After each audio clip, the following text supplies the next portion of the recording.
The morning of November 6th, 1944, broke cold and grey over the Carpathian Mountains, the kind of dawn that turned breath to fog and made metal burn against bare skin. Gefreiter Matthäus Hetzenauer pressed himself deeper into the rocky outcrop, his Karabiner 98K rifle resting across a carefully positioned stone. Through the 6-power Zeiss scope, he watched a Soviet machine gun positioned 1,100 meters distant, so far away that most men couldn't see it even with binoculars. The gunners moved with the casual confidence of soldiers who believed themselves beyond the reach of death. They were wrong. Hetzenauer's finger rested gently against the trigger guard, not yet committed as he calculated wind speed, air density, and the minute adjustments required for a shot that defied every conventional understanding of what a sniper rifle could achieve. The Karabiner's effective range was supposedly 400 meters for a chest shot. Maybe 600 if you were exceptional.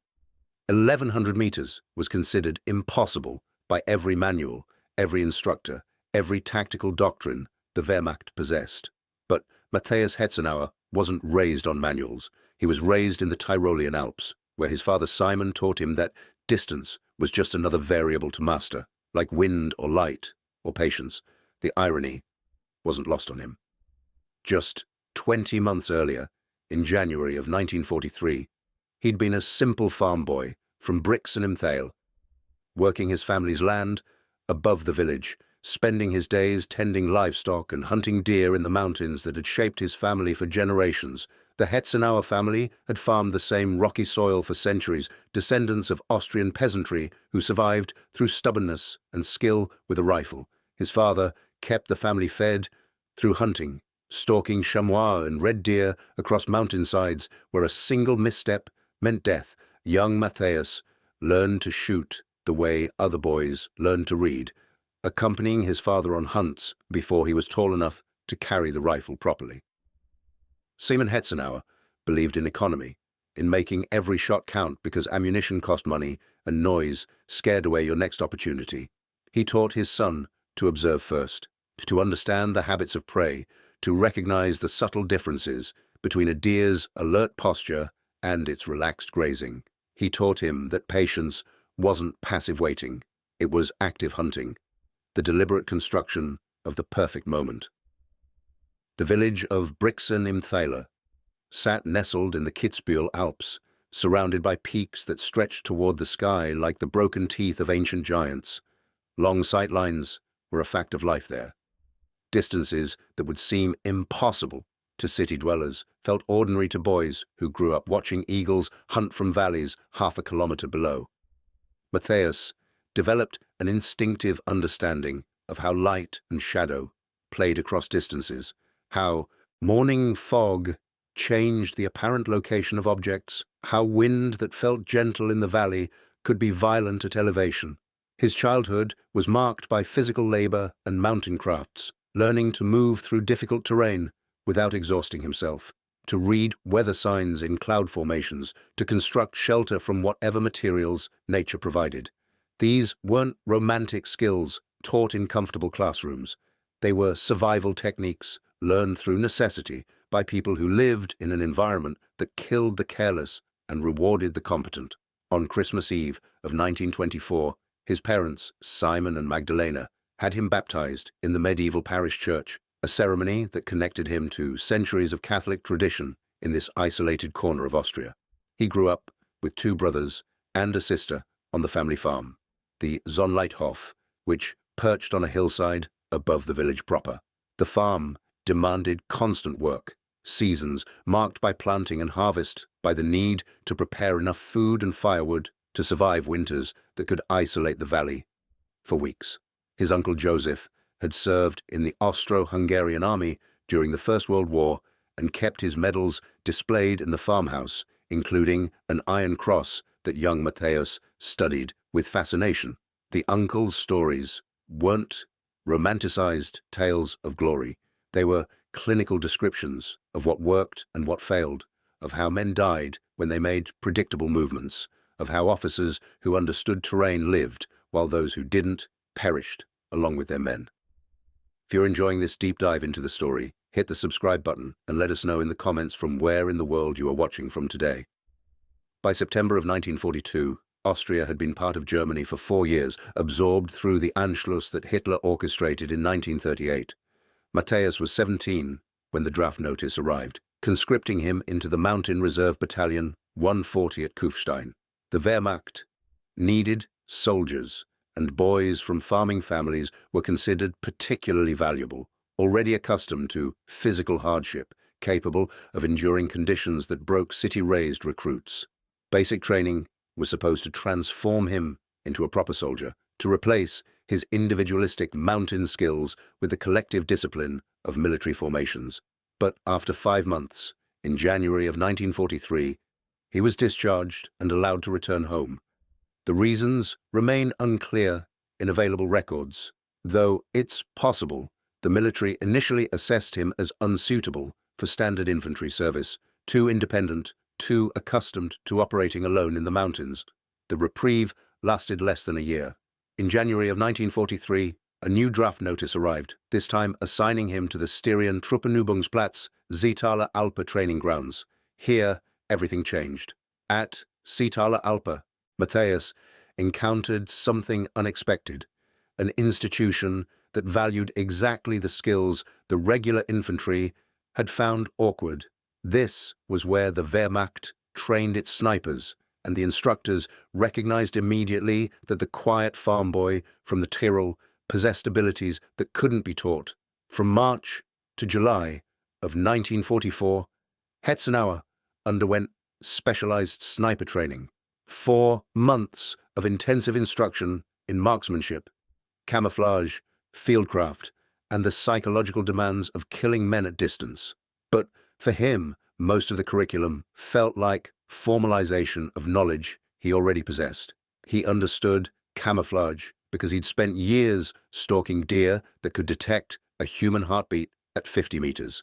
He understood patience because mountain hunting meant waiting hours for a single shot opportunity. He understood long-range shooting because alpine hunting required it. What the training did provide was exposure to military-grade optics and precisely manufactured ammunition, tools far superior to the hunting equipment he'd used in the mountains. The Wehrmacht issued him a Karabiner 98K rifle, selected from thousands for exceptional accuracy during factory testing. These weren't standard infantry weapons. These were rifles that consistently grouped shots within inches at ranges where most guns scattered bullets across feet of target.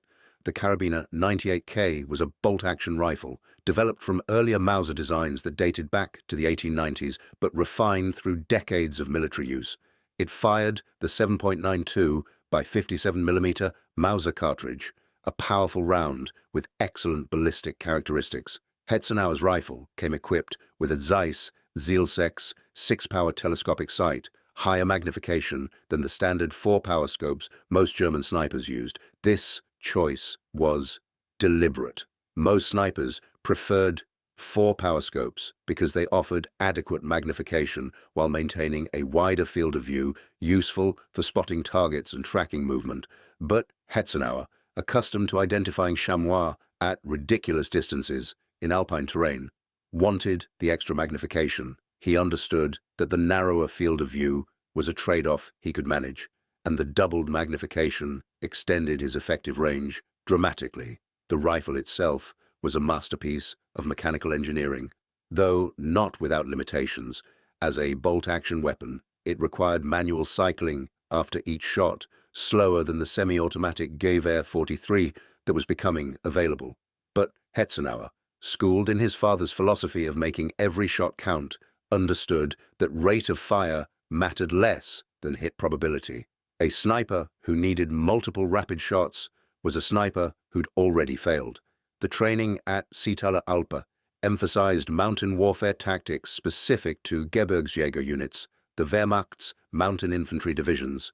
These weren't ordinary soldiers. They were specialists trained in alpine combat, in operating at elevations and in terrain that broke conventional infantry tactics. The instructors taught advanced camouflage techniques, how to use natural features for concealment, how to construct shooting positions that minimized silhouette against skylines. they taught observation skills, hours of instruction on identifying enemy positions through binoculars, recognizing the subtle signs that revealed concealed troops. Hetzenauer learned to spot the unnatural straight lines that betrayed human construction, the movement patterns that indicated sentry rotations, the worn paths that showed habitual routes. He learned that Soviet soldiers, facing ammunition shortages, often positioned multiple soldiers around single machine gun positions, making those positions high-value targets worth the risk of engagement. Most importantly, they taught target prioritization. A sniper wasn't just a long-range killer. He was a force multiplier who could paralyze enemy formations by eliminating key personnel. Officers were primary targets, their deaths creating confusion and hesitation in units that depended on centralized command. Machine gunners came next, single soldiers whose weapons could pin down entire squads, radio operators, artillery observers, tank commanders with their heads exposed from turret hatches, all represented disproportionate impact opportunities. The instructors emphasized something that separated snipers from regular infantry. Snipers operated forward of friendly lines, alone or in pairs, sometimes spending days isolated in no man's land. This required psychological resilience that training could only partially develop. Men broke in different ways. Some couldn't handle the isolation. Others became paralyzed by the responsibility of individual action, too accustomed to finding courage in groups. Still, others discovered they lacked the capacity for the patient, calculated violence that sniping demanded. Hetzenauer proved exceptional. His evaluations noted technical proficiency with the rifle, but more importantly, they marked his temperament as ideally suited for independent operations. He demonstrated the ability to remain motionless for hours, to control breathing and heart rate before taking shots, to withdraw immediately after engagement without panic or hesitation. These weren't skills you could teach someone who didn't already possess the psychological framework. They were qualities you could only identify and refine. On July 16, 1944, Hetzenauer completed his training and received his official assignment, Gefreiter, the Wehrmacht's equivalent of Lance Corporal, assigned to the 3rd Gebirgsjäger Division. This division had been formed from Austrian army units after the Anschluss, incorporating the 5th and 7th Divisions into German service. It carried with it a distinctly Austrian character, filled with men from the Alps who understood mountain warfare through cultural inheritance rather than mere training. The 3rd Gebirgsjäger Division had fought in Lapland and Norway earlier in the war, serving as reserve for Army Group North during the siege of Leningrad. By late 1944, when Hetzenauer joined, they were in full retreat across the Eastern Front, fighting desperate defensive actions against Soviet forces whose numerical superiority grew more overwhelming with each passing week. Germany was losing the war through simple mathematics, Soviet industrial capacity, American material support, and the brutal arithmetic of attrition were grinding Wehrmacht forces into irrelevance. But snipers weren't about winning wars. They were about creating local advantages, about buying time for retreats, about imposing psychological costs that exceeded physical casualties. A single sniper could pin down an entire company, forcing soldiers to keep their heads down, slowing advances, creating hesitation and fear. The Germans knew they couldn't stop the Soviet advance. They could only delay it, make it expensive, hope that political circumstances might shift before total collapse. Hetzenauer arrived at his unit in August of 1944 and was immediately deployed to the Carpathian Mountains, a range stretching across what is now Slovakia, Poland, Ukraine, and Romania. This was rugged terrain, heavily forested lower slopes giving way to rocky peaks and alpine meadows. It was perfect country for mountain troops who understood how to use terrain, terrible country for mechanized forces trying to advance through narrow valleys. His first kill came within days of arrival. The Soviets were pushing west, their infantry preceded by reconnaissance elements probing for weak points in German defensive lines. Hetzenauer positioned himself on a ridge overlooking a valley approach, a location offering commanding views of likely advance routes. Through his scope, he watched Soviet scouts moving carelessly, made overconfident by months of successful advances, by the knowledge that Germany was collapsing. The first target was a Soviet sergeant, identifiable by his posture of authority as he directed two subordinates toward a tree line. Range, approximately 420 meters. Wind, gentle, left to right, requiring minimal correction. Hetzenauer controlled his breathing, timing the shot for the natural respiratory pause between exhale and inhale, the moment when the human body achieves temporary stillness. The Karabiner's trigger had been tuned to a crisp break at approximately 1,500 grams of pressure. He increased finger pressure gradually, smoothly, until the rifle fired almost as a surprise, exactly as his father had taught him decades earlier while hunting deer.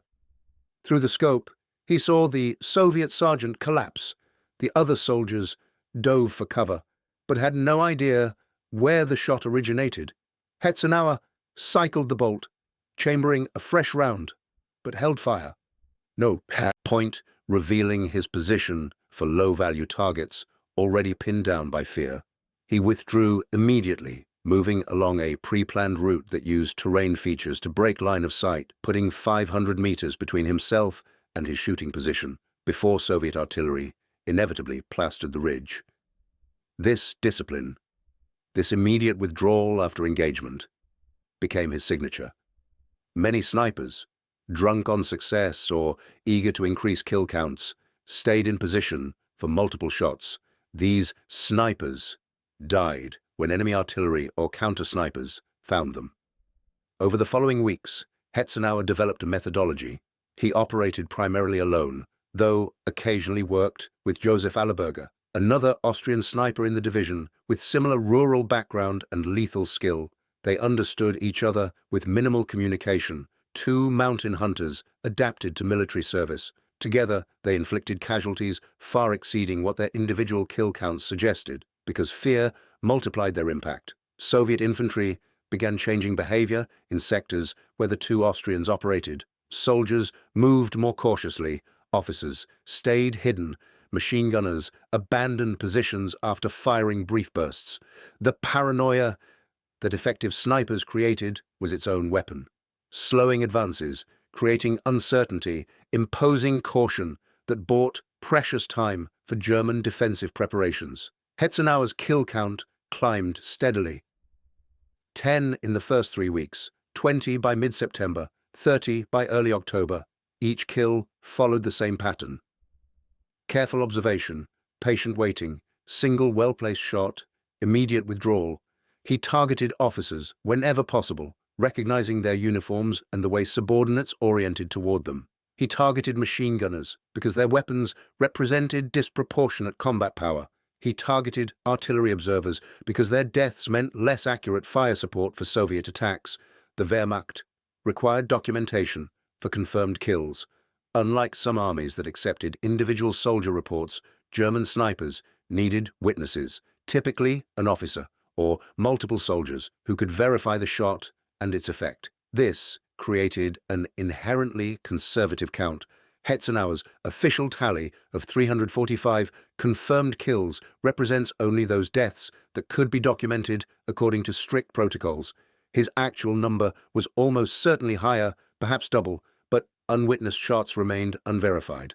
By November of 1944, Hetzenauer had achieved a reputation within the division. Soldiers knew his name, officers valued his effectiveness, but reputation brought complications. As his confirmed kill count exceeded 100, Soviet forces began taking his presence personally. They assigned counter-snipers specifically to hunt him, experienced marksmen whose sole mission was eliminating the Austrian who was bleeding their units. This escalation changed everything. Hetzenauer was no longer just hunting Soviet soldiers. He was being hunted by professionals who understood exactly how snipers thought and operated. The game became vastly more dangerous, requiring even greater caution, even more careful planning. Every position might be watched by enemy snipers who'd studied his patterns. Every shot might be his last if he made mistakes. On November 6th, 1944, all of this context converged on that rocky outcrop in the Carpathians, where Hetzenauer lay watching a Soviet machine gun position 1,100 meters away, contemplating a shot that everyone said couldn't be made. The mathematics of the shot were brutal. At 1,100 meters, his bullet would drop approximately 16 meters from point of aim, requiring him to aim dramatically high. Wind drift would be severe, any breeze pushing the bullet sideways across its 3-second flight time. Temperature and air pressure affected trajectory, the ballistic coefficient of his ammunition, the precise velocity of this particular cartridge, even the rotation of the Earth at this latitude, all factored into whether the bullet arrived where intended or sailed harmlessly into the mountains beyond. Most snipers would have called it impossible. The Wehrmacht's own training manuals listed 400 meters as the maximum effective range for the Karabiner 98K against human targets. Some exceptional shooters pushed to 600 meters under ideal conditions. 800 meters was spoken of in whispers, achieved perhaps a handful of times by the very best marksmen using captured Soviet rifles with better optics. 1,100 meters was insanity. But Hetzenauer had learned something in the Alps that military instructors never taught. Distance was psychological before it was mathematical. His father had taken shots at chamois across valleys that looked impossible, succeeding not through superior calculation, but through absolute confidence built on hundreds of repetitions. You learned your rifle like a musician learned an instrument, until the mechanics became instinctive and intuition guided what calculation couldn't reach. The Soviet machine gun team was positioned behind a hastily constructed stone wall, probably captured from German forces during earlier fighting. 3 men worked the gun, visible in fragments through gaps in the stonework. Hetzenauer could see them clearly through his 6-power scope, individual faces, the way one soldier laughed at something his comrade said. At this distance, they felt safe, even knowing German snipers operated in these mountains. They understood that sniper effective range ended well before their position. Hetzenauer studied the position for 20 minutes, timing the patterns of their movements. Machine gunners developed rhythms. They scanned sectors, rotated observation responsibilities, took breaks for cigarettes or food.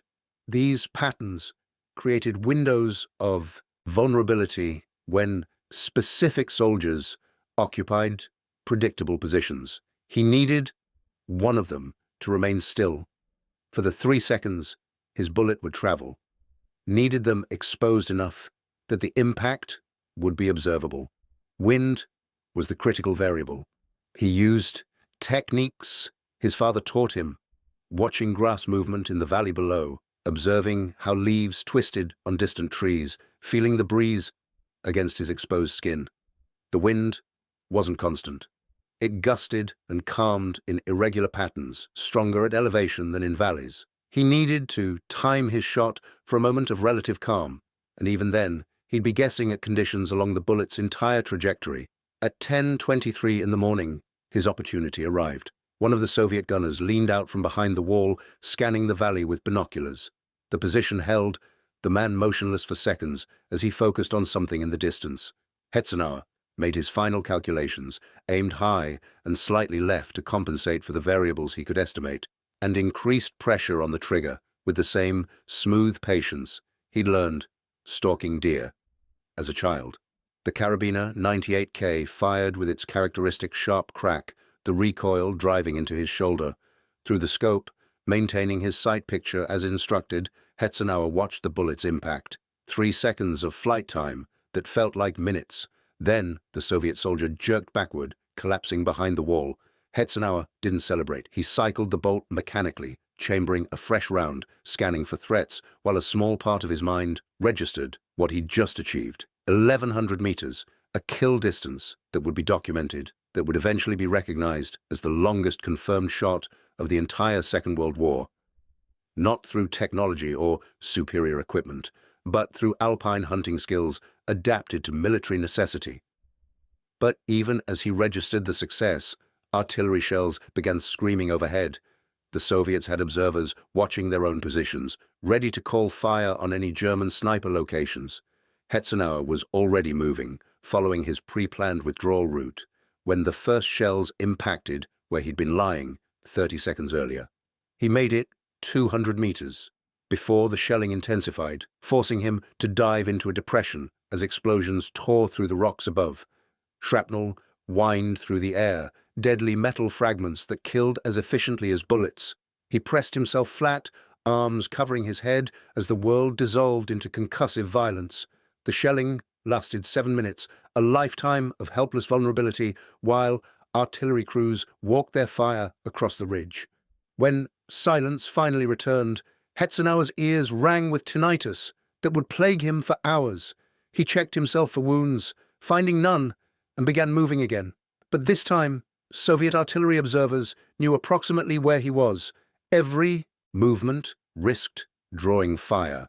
He spent the next 4 hours working his way back to German lines, moving in short rushes, freezing when he thought he heard aircraft, taking routes through heavy forest where artillery effectiveness decreased. He reached friendly lines after dark, exhausted and shaken, but alive.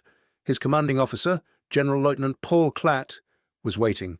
Another soldier had witnessed the 1,100-meter shot through binoculars, confirming both the distance and the kill. Klatt, a professional officer who'd fought across multiple fronts, studied Hetzenauer with a mix of admiration and calculation. 1,100 meters, Klatt said, not quite making it a question. You understand that's not possible. Yes, sir, Hetzenauer replied, too tired for elaboration. How many times have you attempted shots at that range? First time, sir. This was partially true. He'd never deliberately attempted an 1,100-meter combat shot, but he'd taken comparable shots hunting in the Alps, aiming at mountain peaks across valleys, adjusting after each miss until he understood how his rifle performed at extreme distance. The Wehrmacht hadn't asked about his hunting experiences, so he hadn't volunteered the information. Klatt nodded slowly. The Soviets will be looking for you specifically now. Recommend you relocate to a different sector. But relocating solved nothing. By November of 1944, the Eastern Front existed in a state of mobile collapse. German forces conducted fighting retreats across hundreds of kilometers, attempting to delay rather than stop Soviet advances. Snipers like Hetzenauer were valuable precisely because they could operate in the chaos, slipping through lines, creating local confusion, buying hours or days for retreating units. He continued his work, though with greater caution. Word of the 1,100-meter shot spread through both German and Soviet forces. For German soldiers, it became a legend, proof that individual skill could matter even in an industrialized war. For Soviet soldiers, it became nightmare fuel, the knowledge that nowhere within line of sight was truly safe, that an Austrian mountain hunter might be watching from distances they couldn't conceptualize. If you find this story engaging, please take a moment to subscribe and enable notifications. It helps us continue producing in-depth content like this. Hetzenauer worked increasingly with Joseph Allerberger during these weeks. Allerberger, another Austrian from Vals-Siedzenheim near Salzburg, had started as a machine gunner before discovering his talent for precision shooting after being wounded at Stavropol. Unlike Hetzenauer, who'd been born to mountain hunting, Allerberger had to learn sniping through military training. But his carpenter father had taught him patience and attention to detail, qualities that translated well to sniper work. The two Austrians developed an effective partnership. Allerberger pioneered using an umbrella frame with cloth removed and local foliage woven through it as portable camouflage, a Wehrmacht technique that Hetzenauer adapted. They'd established shooting positions using these camouflaged frames, appearing to Soviet observers as nothing more than natural vegetation. The technique worked brilliantly in forests and meadows, less effectively in rocky terrain where umbrellas looked absurdly out of place. They developed unspoken communication. Two mountain hunters who understood terrain reading and threat assessment through cultural inheritance. Allerberger would use his umbrella camouflage to establish one position, while Hetzenauer set up separately, giving them overlapping fields of fire. When Soviet forces spotted one sniper's muzzle flash and directed fire at that location, the other Austrian could engage the exposed enemy troops. Together, they accounted for over 600 confirmed kills by war's end, a body count that terrorized entire Soviet divisions. But the numbers told only part of the story. Their psychological impact far exceeded their physical casualties. Soviet officers grew paranoid, staying hidden even when tactical situations demanded visible leadership. Soviet infantry advances slowed to crawls, men taking cover every few dozen meters, assuming snipers watched from every tree line. The paranoia wasn't irrational. Hetzenauer and Allerberger genuinely did operate across vast areas, moving between positions unpredictably, taking shots from unexpected angles and distances. Soviet units never knew if Austrian snipers were present, so they had to assume presence everywhere. This assumption slowed their operational tempo, created hesitation, imposed caution that gave German forces time to establish defensive positions. But by late November, the tactical situation had deteriorated beyond what even exceptional snipers could influence. Soviet forces weren't just advancing, they were enveloping, threatening to cut off entire German divisions. The 3rd Gebirgsjäger Division began a series of desperate retreats through Slovakia and Hungary, fighting delaying actions that grew increasingly hopeless. On November 6th, the same day as his record-breaking shot, Hetzenauer experienced the other side of combat that skill couldn't prevent. Soviet artillery, frustrated by sniper harassment and guided by improved observation techniques, began systematic barrages of likely hiding positions. Hetzenauer was working forward of German lines, observing Soviet movements. When the shelling began, he'd chosen what he thought was a secure position, a depression with overhead cover from tree branches. But Soviet forward observers had marked the area, and modern artillery doctrine emphasized saturating suspected enemy positions rather than achieving pinpoint accuracy. The barrage that afternoon lasted 40 minutes, shells of various calibers methodically working across every depression, tree cluster, and rocky outcrop. Hetzenauer survived through a combination of luck and his depression being slightly deeper than artillery observers estimated. But the concussive force from near misses was tremendous. One shell impacted close enough that the pressure wave lifted him and slammed him back down, his helmet ringing like a bell. Another explosion showered him with dirt and rocks, temporarily burying him. When the shelling finally stopped, Hetzenauer discovered blood running down the side of his face. Shrapnel or a rock, he couldn't tell, had opened a gash across his scalp just above his left ear. Head wounds bled dramatically even when relatively minor, and his was soaking his uniform. More concerning was the throbbing pain in his skull, the way his vision blurred slightly, the nausea that suggested concussion. He managed to reach German lines, stumbling through undergrowth with his rifle clutched to his chest. Medical personnel cleaned the wound, pronounced it non-life-threatening, but requiring evacuation to a field hospital. Hetzenauer received the wound badge in black 3 days later, official recognition that he'd been wounded in combat, but even wounded, even concussed, he remained valuable. German forces were so desperate for trained snipers that Hetzenauer returned to duty within 2 weeks, his head still bandaged, balance still uncertain. His commanding officers justified this by reasoning that a partially wounded sniper was better than no sniper, especially one with Hetzenauer's demonstrated effectiveness. From November through early March of 1945, Hetzenauer continued operating across the collapsing Eastern Front. His confirmed kill count climbed past 200, then 250, then 300. Each kill followed the same pattern: observation, patience, single shot, withdrawal. He targeted officers, machine gunners, radio operators, anyone whose death would create disproportionate disruption. His hunting log, the Scharfschützenheft that Wehrmacht snipers maintained, documented 172 confirmed kills between September 1st, 1944 and March 10th, 1945.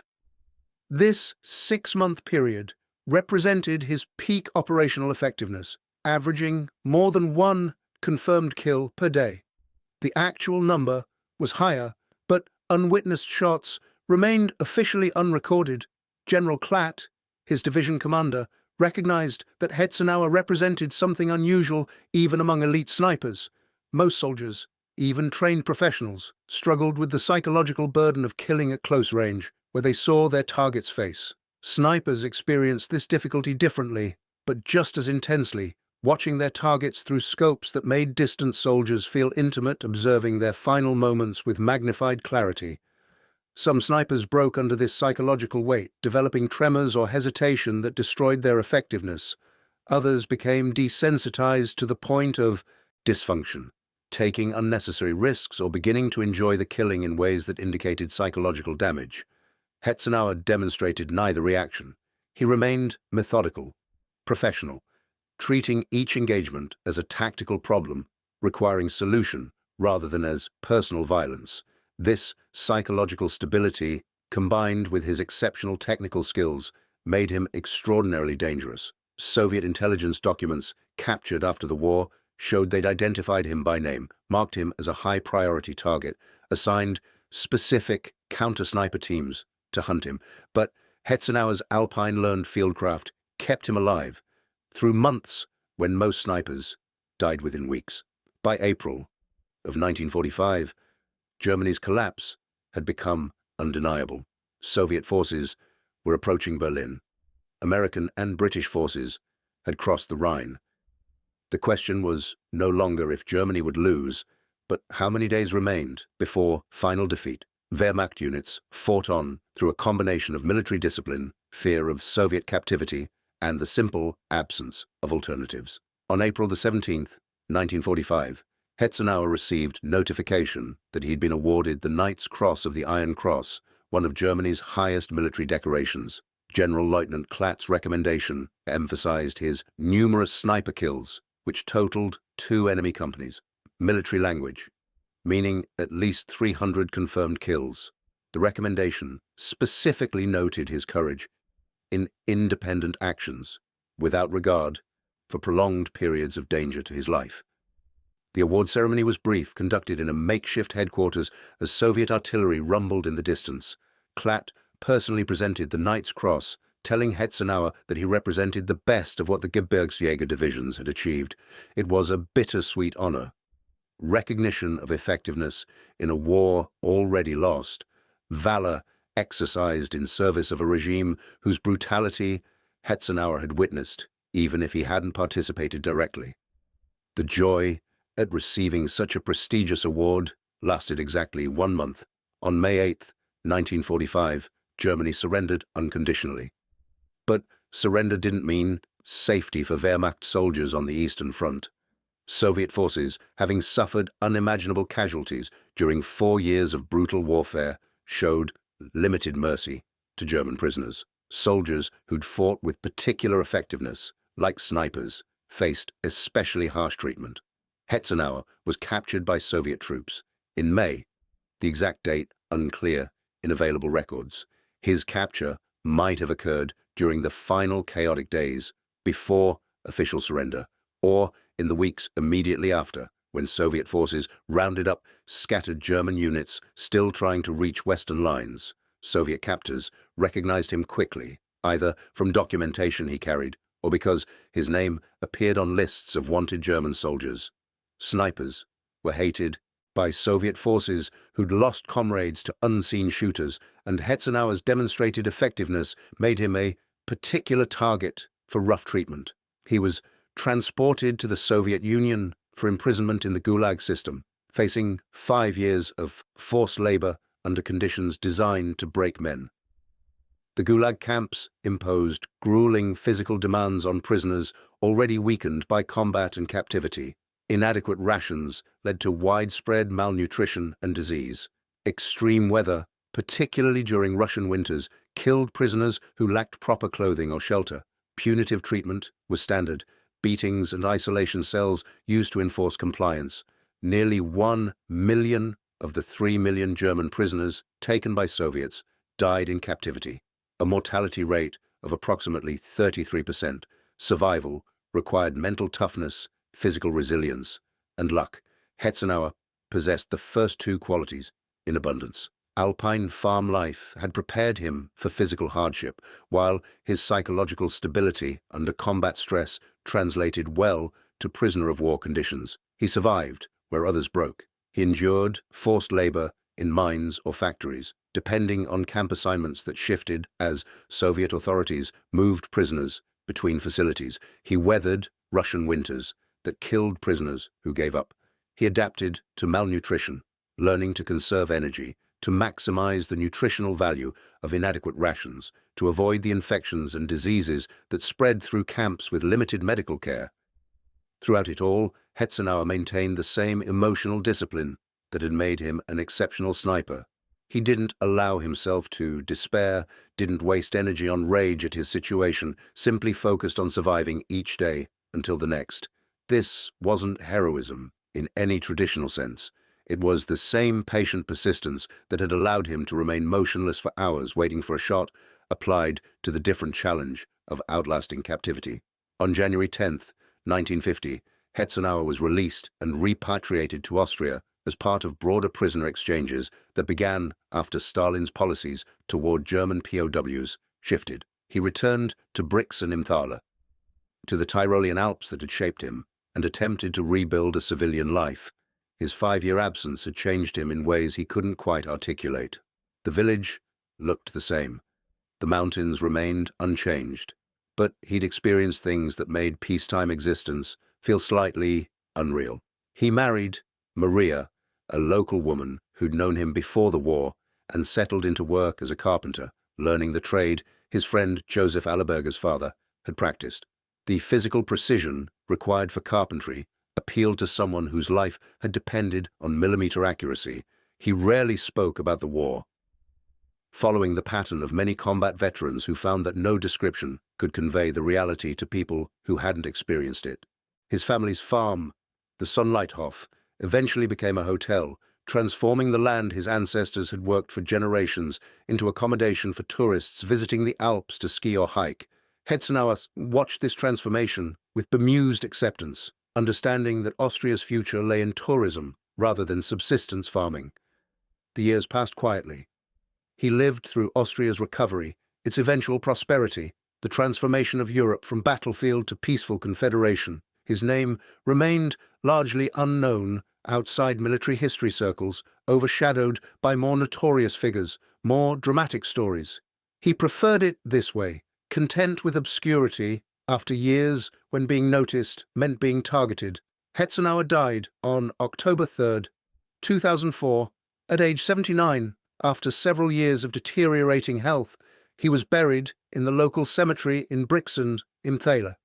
His gravestone noting his military service without elaboration. His wife, Maria, survived him by 2 years, passing away in 2006 at age 81. They were buried together in Section 3, Row 3 of the cemetery, their graves overlooking the mountains that had shaped both their lives. Today, the Winchester Model 70, owned by Lieutenant John George, the American sniper who cleared Point Cruz groves, sits in a museum, celebrated as an innovation that changed American military doctrine. Meanwhile, Hetzenauer's Karabiner 98K vanished into Soviet custody, likely destroyed or dispersed among thousands of captured German weapons. But the legacy of what he accomplished remains documented in Wehrmacht records, in Soviet intelligence files, in the memories of soldiers who fought beside him and against him. 345 confirmed kills, the highest tally among all German snipers, the longest confirmed kill of World War II, 1,100 meters across Carpathian valleys, and most importantly, the proof that individual skill still mattered even in industrialized warfare. Hetzenauer wasn't fighting for noble causes. The Nazi regime he served committed atrocities that stained every victory, that rendered all military skill morally complicated at best. But his story remains significant not for its politics, but for what it reveals about human capability when skill developed through childhood necessity meets systematic military training. The Austrian farm boy who learned to shoot chamois across alpine valleys adapted those skills to military service with devastating effectiveness. His record-breaking shot wasn't a fluke or lucky accident. It was the culmination of decades spent understanding ballistics through hunting, reading terrain through mountain navigation, maintaining emotional discipline through isolation. Skills passed father to son across generations, suddenly relevant in modern warfare. The Wehrmacht's sniper doctrine, initially dismissive of long-range precision shooting, shifted because of soldiers like Hetzenauer. His demonstrated effectiveness at distances thought impossible forced military theorists to reconsider assumptions about sniper capabilities. Post-war analysis studied his techniques, his choice of optics, his operational patterns, incorporating these lessons into sniper training programs that continue to this day. Every modern military now trains snipers in techniques descended from World War II innovations. The emphasis on stalking, on camouflage, on taking single carefully aimed shots rather than volume fire, all trace lineage to snipers like Hetzenauer, who proved that one skilled rifleman could achieve tactical impacts disproportionate to their numbers. The mathematics of modern sniping, the ballistic calculations and environmental factors, build on foundation knowledge established through trial and error by men operating Karabiner 98K rifles in Carpathian Mountains. But perhaps most importantly, Hetzenauer's story reveals the human cost of war in terms beyond simple casualty statistics. He killed 345 Soviet soldiers, each a person with families and futures. He survived captivity that killed millions. He returned home changed in ways that shaped the remainder of his life. His story contains no clear heroes or villains, just young men caught in industrial-scale violence, applying inherited skills to military necessity, surviving or failing to survive, according to a combination of skill and chance. Thank you for watching. For more detailed historical breakdowns, check out the other videos on your screen now, and don't forget to subscribe.